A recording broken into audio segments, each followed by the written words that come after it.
Study with ಪರಶುರಾಮ್ಗೆ ಸ್ವಾಗತವನ್ನು ಕೊಡ್ತೀನಿ. NMMS ಪರೀಕ್ಷೆ 2022-23ರಲ್ಲಿ ಪತ್ರಿಕೆ 2 ಸ್ಯಾಟಲ್ಲಿ ಸಮಾಜ ವಿಜ್ಞಾನದ ಇವತ್ತು 9ನೇ ಪಾಠ ಮಾನವ ಮತ್ತು ಸಮಾಜ ಪಾಠದ ಮೋಸ್ಟ್ ಇಂಪಾರ್ಟೆಂಟ್ ಆಗಿರ್ತಕ್ಕಂಥ ಒಂದೇ ಭಾಗದಲ್ಲಿ ಎಲ್ಲ ಒಂದು ವಿಷಯಾಂಶಗಳ ಪ್ರಶ್ನೆಗಳನ್ನು ತಂದಿದ್ದೀನಿ. ವಿಡಿಯೋನ ಲೈಕ್ ಮಾಡಿ, ನೀವು ಬಳಸ್ತಕ್ಕಂಥ ಸೋಷಿಯಲ್ ಮೀಡಿಯಾ ಪ್ಲಾಟ್ಫಾರ್ಮ್ಗಳಲ್ಲಿ ಶೇರ್ ಮಾಡಿ. ಹಿಂದಿನ ವಿಡಿಯೋ ನೋಡದೇ ಇದ್ರೆ ಈ ವಿಡಿಯೋದ ಡಿಸ್ಕ್ರಿಪ್ಷನ್ ಬಾಕ್ಸ್ನಲ್ಲಿ ಒಂದು ಪ್ಲೇಲಿಸ್ಟ್ ಇದೆ. NMMS ಪರೀಕ್ಷೆ 2022-23 ಸಮಾಜ ವಿಜ್ಞಾನ ಒತ್ತಿ ನೋಡ್ಬೋದು. ವಿಜ್ಞಾನದಲ್ಲಿನೂ ಕೂಡ NMMS ಪರೀಕ್ಷೆಗೆ ಸಂಬಂಧಪಟ್ಟಂತೆ ವಿಡಿಯೋಗಳನ್ನು ಹಾಕಿದ್ದೀವಿ, ಅವುಗಳನ್ನು ನೋಡಿ. ಕಲಿಕಾ ಚೇತರಿಕೆಗೆ ಸಂಬಂಧಪಟ್ಟಂತೆ ಹಿಂದಿ ಮತ್ತು SS ನಲ್ಲಿ ವಿಡಿಯೋಗಳಿದ್ದಾವೆ. ಮತ್ತೆ ಪಠ್ಯಪುಸ್ತಕದ ಪ್ರಶ್ನೋತ್ತರಗಳ ವಿಡಿಯೋಗಳು ಹಿಂದಿ, ವಿಜ್ಞಾನ ಮತ್ತು ಸಮಾಜ ವಿಜ್ಞಾನದಲ್ಲಿದ್ದಾವೆ, ಅವುಗಳನ್ನು ಸಹಿತ ನೋಡಿ. ನಮ್ಮದೇ ಒಂದು ಟೆಲಿಗ್ರಾಮ್ ಗ್ರೂಪ್ ಇದೆ, ಸ್ಟಡಿ ವಿತ್ ಪರಶುರಾಮ್ ಅಂತ, ಅದಕ್ಕೂ ಕೂಡ ಬಂದು ಜಾಯ್ನ್ ಆಗಿ ಅಂತ ಹೇಳ್ತಾ, ಏನಾದರೂ ಡೌಟ್ ಇದ್ರೆ ತಾವುಗಳು ಕಮೆಂಟಲ್ಲಿ ಪಿನ್ ಅನ್ನು ಮಾಡಲು ಮರೆಯದಿರಿ. ಶುರು ಮಾಡ್ತೀನಿ. ಸಮಾಜ ವಿಜ್ಞಾನ 9ನೇ ಪಾಠ ಮಾನವ ಮತ್ತು ಸಮಾಜದಲ್ಲಿ ಮೋಸ್ಟ್ ಇಂಪಾರ್ಟೆಂಟ್ ಆಗಿರ್ತಕ್ಕಂಥ ಕ್ವಶನ್ಸ್ಗಳನ್ನು. ಪ್ರಶ್ನೆ 1, ಜಗತ್ತಿನ ಜೀವ ಜಂತುಗಳಲ್ಲಿ ಇರುವಿಕೆಯ ಬಗ್ಗೆ ಅರಿವನ್ನು ಹೊಂದಿದ ಪ್ರಾಣಿ ಯಾವುದು? ಸೊ ಮಾನವ. ಅಂದರೆ ಎಷ್ಟು ಜೀವ ಜಂತುಗಳು ಭೂಮಿ ಮೇಲಿದ್ದಾವಲ್ಲ, ಅದರಲ್ಲಿ ಇರುವಿಕೆ ಅಂದರೆ ವಸತಿ ಬಗ್ಗೆ ಅರಿವನ್ನು ಹೊಂದಿರತಕ್ಕಂಥ ಏಕೈಕ ಪ್ರಾಣಿಯೇ ಮಾನವ ಅಂತ ಹೇಳ್ತಾರೆ. ಮಾನವ ಸಮಾಜದ ಬಗ್ಗೆ ವೈಜ್ಞಾನಿಕ ಅಧ್ಯಯನ ಮಾಡುವ ಪ್ರಯತ್ನ ಯಾವಾಗಿನಿಂದ ಆರಂಭವಾಯಿತು? ನೋಡಿ, 150 ವರ್ಷಗಳ ಹಿಂದೆನೇ ಮಾನವ ಸಮಾಜದ ಬಗ್ಗೆ ವೈಜ್ಞಾನಿಕವಾಗಿ ಅಧ್ಯಯನವನ್ನು ಮಾಡ್ತಕ್ಕಂಥ ಪ್ರಯತ್ನವನ್ನು ಆರಂಭವನ್ನು ಮಾಡ್ತಾರೆ. ಪ್ರಶ್ನೆ 3, ಮಾನವ ಸಮಾಜದ ಬಗ್ಗೆ ವೈಜ್ಞಾನಿಕ ಅಧ್ಯಯನ ಮಾಡುವ ಶಾಸ್ತ್ರ ಯಾವುದು? ಅದನ್ನು ಸಮಾಜಶಾಸ್ತ್ರ ಅಂತ ಕರಿತೀವಿ. ಇಲ್ಲಿ ಮಾನವ ಸಮಾಜದ ಬಗ್ಗೆ ವೈಜ್ಞಾನಿಕವಾಗಿ, ನಿಖರವಾಗಿ, ವಿವರಣಾತ್ಮಕವಾಗಿ ಅಧ್ಯಯನವನ್ನು ಮಾಡ್ತಾರೆ. ಪ್ರಶ್ನೆ 4, ಪ್ರಾಣಿ ಸಮಾಜ ಮತ್ತು ಮಾನವ ಸಮಾಜದ ನಡುವೆ ಇರುವ ವ್ಯತ್ಯಾಸವನ್ನು ತಿಳಿಸುವ ಶಾಸ್ತ್ರ ಯಾವುದು? ಸಮಾಜಶಾಸ್ತ್ರ.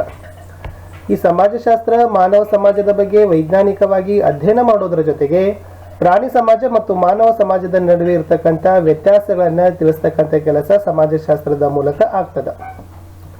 ಪ್ರಶ್ನೆ 5, ಮಾನವ ಸಮಾಜವನ್ನ ಯಾವುದರ ಬಲೆ ಅಂತ ಕರೀತಾರೆ? ಮಾನವ ಸಮಾಜವನ್ನ ಸಾಮಾಜಿಕ ಸಂಬಂಧಗಳ ಬಲೆ ಅಂತ ಕರೀತಾರೆ. ಮಾನವನನ್ನು ಎಂತಹ ಜೀವಿ ಅಂತ ಕರೀತಾರೆ? ಮಾನವನನ್ನ ಸಮಾಜ ಜೀವಿ ಅಂತ ಕರೀತಾರೆ. ಸಮಾಜದಲ್ಲಿ ಕಲಿತುಕೊಳ್ತಕ್ಕಂಥ ಕ್ರಿಯೆಗೆ ಏನಂತ ಕರೀತಾರೆ? ಅದನ್ನ ಸಾಮಾಜೀಕರಣ ಅಂತ ಕರೀತಾರೆ. ಎಷ್ಟೋ ವಿಷಯಾಂಶಗಳನ್ನ ಮನುಷ್ಯ ಕುಟುಂಬ ಅಲ್ಲದೆ, ಸ್ನೇಹಿತರ ಗುಂಪು ಅಲ್ಲದೆ, ಸಮಾಜದ ಮೂಲಕ ಹಾಸುವಕ್ಕಾಗಿ ಕಲಿತಾ ಬರ್ತಾನೆ.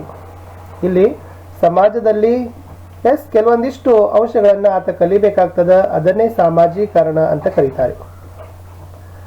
ಪ್ರಶ್ನೆ 8, ಸಾಮಾಜೀಕರಣಕ್ಕೆ ನೆರವಾಗುವ ಅಂಶಗಳು ಯಾವುವು? ಆ ಸಾಮಾಜೀಕರಣ ಅಂತಕ್ಕಂಥದ್ದು ಕೇವಲ ಸಮಾಜದಿಂದ ಮಾತ್ರ ನಡೆಯೋದಿಲ್ಲ. ಅದು ಕುಟುಂಬ, ಶಾಲೆ, ಸ್ನೇಹಿತರ ಗುಂಪು, ಸಮೂಹ ಮಾಧ್ಯಮಗಳು, ಇವರೆಲ್ಲರೂ ಕೂಡ ಏನ್ ಮಾಡ್ತಾರಪ್ಪ ಅಂದ್ರೆ ವ್ಯಕ್ತಿಯ ಸಾಮಾಜೀಕರಣದಲ್ಲಿ ನೆರವನ್ನ ಆಗ್ತಾರೆ. ಕುಟುಂಬವನ್ನ ವ್ಯಕ್ತಿಗೆ ಏನನ್ನು ಒದಗಿಸುತ್ತದೆ?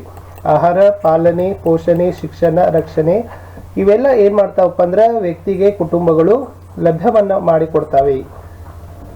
ವ್ಯಕ್ತಿಯನ್ನ ಮಾನಸಿಕವಾಗಿ ಮತ್ತು ದೈಹಿಕವಾಗಿ ಆರೋಗ್ಯಕರವಾಗಿ ಬೆಳೆಯುವಂತೆ ನೋಡಿಕೊಳ್ಳುವವರು ಯಾರು?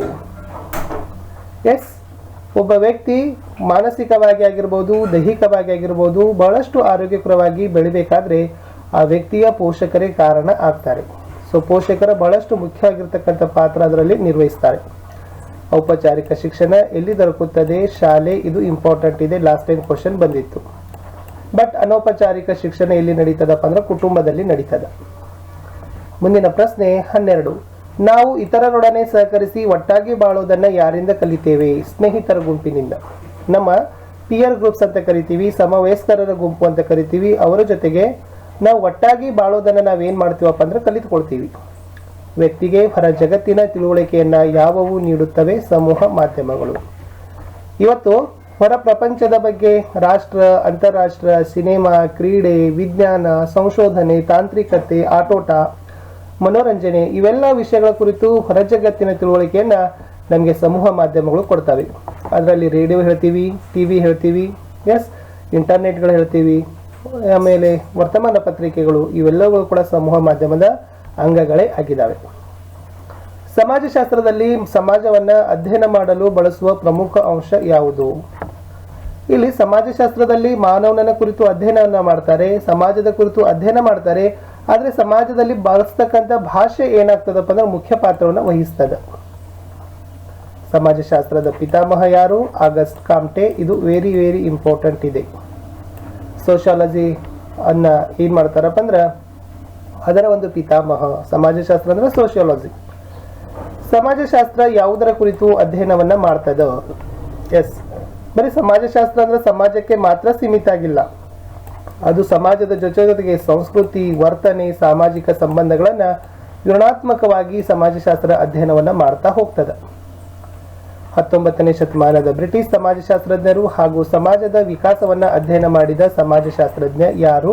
ಹರ್ಬರ್ಟ್ ಸ್ಪೈನರ್ ಅಂತಕ್ಕಂಥದ್ದು ಮೋಸ್ಟ್ ಇಂಪಾರ್ಟೆಂಟ್ ಇತ್ತು.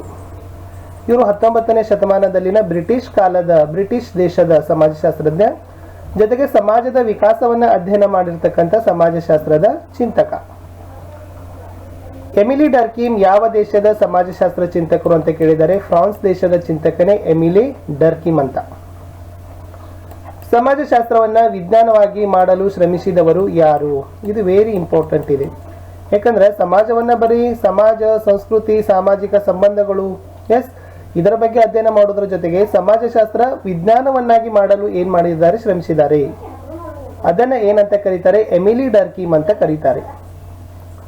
ನೌಕರಶಾಹಿ ಮತ್ತು ಕ್ರಿಶ್ಚಿಯನ್ ರಿಲಿಜನ್ ಕುರಿತು ಸಮಾಜಶಾಸ್ತ್ರೀಯ ಅಧ್ಯಯನ ಮಾಡಿದವರು ಯಾರು? Max weber. ಸೊ ಇವ್ರು ಏನ್ ಮಾಡ್ತಾರಪ್ಪ ಅಂದ್ರೆ ನೌಕರಶಾಹಿ ಆಗಿರ್ಬೋದು ಮತ್ತು ಕ್ರಿಶ್ಚಿಯನ್ ರಿಲಿಜನ್ ಕುರಿತಾಗಿರ್ತಕ್ಕಂಥ ಸಮಾಜಶಾಸ್ತ್ರೀಯ ಅಧ್ಯಯನವನ್ನ ಮಾಡಿದ ಸಮಾಜಶಾಸ್ತ್ರದ ಚಿಂತಕರೇ ಮ್ಯಾಕ್ಸ್ ವೆಬರ್ ಅಂತ ಕರೀತಾರೆ. ಜರ್ಮನಿಯ ತತ್ವಜ್ಞಾನಿ ಯಾರು? Karl Marx. ನೆನಪಿಟ್ಕೊಡ್ರಿ, ಕಾರ್ಲ್ ಮಾರ್ಕ್ಸ್ ಇವರು ಜರ್ಮನಿ ದೇಶದವರಿಗೆ ಸಂಬಂಧವನ್ನು ಹೊಂದಿರತಕ್ಕಂಥದ್ದು. ಜರ್ಮನಿಯ ಶ್ರೇಷ್ಠ ಫಿಲಾಸಫರ್ ಅಂತ ಹೇಳ್ತಾರೆ. ಸಮಾಜಶಾಸ್ತ್ರವನ್ನ ಯಾವ ವರ್ಷ ಮತ್ತು ಎಲ್ಲಿ ಭಾರತದಲ್ಲಿ ಪರಿಚಯವನ್ನ ಮಾಡ್ತಾರೆ?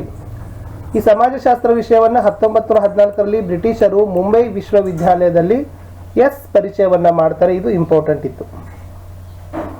ಬ್ರಿಟಿಷರಿಂದ ಪರಿಚಯವಾಗಿರತಕ್ಕಂಥ ಶಾಸ್ತ್ರ ಸಮಾಜಶಾಸ್ತ್ರ 1914 ಮುಂಬೈ ವಿಶ್ವವಿದ್ಯಾಲಯದಲ್ಲಿ ಪ್ರಚಾರವನ್ನ ಮಾಡ್ತಾರೆ, ಪರಿಚಯವನ್ನ ಮಾಡ್ತಾರೆ. ಭಾರತದ ಪ್ರಮುಖ ಸಮಾಜಶಾಸ್ತ್ರ ಚಿಂತಕರು ಯಾರು? GS ಗುರ್ವೆ, MS Srinivas, AR Desai, Iravati Karve ಮತ್ತು SC ದುಬೆ. ಇವರೆಲ್ಲರೂ ಕೂಡ ಏನಾಗ್ತಾರಪ್ಪ ಅಂದ್ರೆ ನಮ್ಮ ದೇಶದ ಪ್ರಸಿದ್ಧ ಸಮಾಜಶಾಸ್ತ್ರಜ್ಞರು, ಸಮಾಜಶಾಸ್ತ್ರ ಚಿಂತಕರು ಕೂಡ ಆಗಿದ್ದಾರೆ ಅಂತ ಹೇಳ್ತೀವಿ. ಇಷ್ಟು 8ನೇ ತರಗತಿಯ 9ನೆಯ ಪಾಠದಲ್ಲಿ ಮಾನವ ಮತ್ತು ಸಮಾಜ ಪಾಠದಲ್ಲಿ ಇಂಪಾರ್ಟೆಂಟ್ ಆಗಿರ್ತಕ್ಕಂಥ ಕ್ವಶನ್ಸ್ ಗಳನ್ನ ನೋಡಿದೀವಿ. ಮತ್ತೆ ನಾನು ನಿಮಗೆ